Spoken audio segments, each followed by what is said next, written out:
തിളയ്ക്കുന്ന വെള്ളത്തിലേ നമ്മൾ കടുക് ഇട്ട് കഴിഞ്ഞാൽ എന്താ സംഭവിക്കുകയെന്ന് നോക്കാം കേട്ടോ.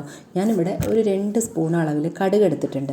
ആ കടുക് നമ്മൾ എന്ത് ചെയ്യാന്ന് വെച്ചാൽ ഒരു ചീനച്ചട്ടിയിലോ അല്ലെങ്കിൽ ഞാനിപ്പോൾ ഒരു ദോശക്കല്ലിലിട്ടിട്ട് ഒന്ന് ചൂടാക്കി എടുക്കുന്നുണ്ട് കേട്ടോ. ഒരുപാട് കരിയേണ്ട ആവശ്യമൊന്നുമില്ല.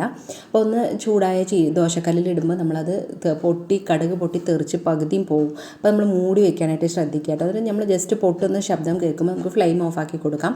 എന്നിട്ട് അങ്ങനെ തന്നെ ഇരുന്നോട്ടെ. എന്നിട്ട് അത് നന്നായി ഒന്ന് ചൂടാറിയതിന് ശേഷം നമ്മളൊരു മിക്സിയുടെ ജാറിലേക്ക് ഇട്ട് കൊടുക്കാം. എന്നിട്ട് നമ്മൾ ഇതൊന്ന് പൊടിച്ചെടുക്കാം.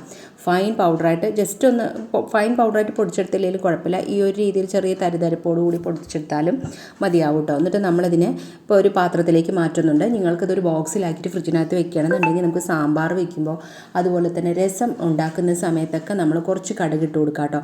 അതുപോലെ അച്ചാറൊക്കെ ഉണ്ടാക്കുന്ന സമയത്തൊക്കെ നമുക്കിത് ഇട്ട് കൊടുക്കാവുന്നതാണ്. ഇപ്പോൾ ഞാൻ അതിനൊന്നും അല്ലാട്ടോ എടുക്കുന്നത്. ഇപ്പോൾ ഒരു 2 ഗ്ലാസ് അളവിൽ വെള്ളം തിളപ്പിക്കാനായിട്ട് വെച്ചിട്ടുണ്ട്. അതിലേക്ക് ഞാൻ ഒരു 3/4 ടീസ്പൂണോളം ഈ ഒരു കടുക് പൊടിച്ചതും കൂടെ ചേർത്ത് കൊടുത്തിട്ട് നന്നായി തിളച്ച് കഴിഞ്ഞാൽ ലോ ഫ്ലെയിമിൽ വെച്ചിട്ട് ഒരു 5 മിനിറ്റും കൂടെ ഒന്നിരുന്ന് തിളച്ചോട്ടെ കേട്ടോ. അതിനുശേഷം ഫ്ലെയിം ഓഫ് ആക്കി കൊടുത്ത് നമ്മളിതൊന്ന് അരിച്ചെടുക്കുന്നുണ്ട്. എന്നിട്ട് നമ്മളിതിലേക്ക് ശർക്കര ചേർക്കണമെങ്കിൽ ശർക്കര ചേർക്കാം, അല്ലാന്നുണ്ടെങ്കിൽ തേനാണെങ്കിൽ തേന് ചേർക്കാം. ഞാനിപ്പോൾ അവിടെ അതൊന്നും അല്ല ചേർക്കുന്നത്. പനങ്കൽക്കണ്ട് ഉണ്ടല്ലോ, അതിന് ഒന്ന് ജസ്റ്റ് കുത്തി പൊട്ടിച്ചിട്ട് അതാണ് ചേർക്കുന്നത്. നമ്മൾ വെള്ളം തിളപ്പിക്കുമ്പോൾ തന്നെ 2 കല്ല് പനങ്കൽക്കണ്ട് ഇട്ടാൽ മതിയായിരുന്നു. ഞാനത് മറന്നു പോയതാണ്.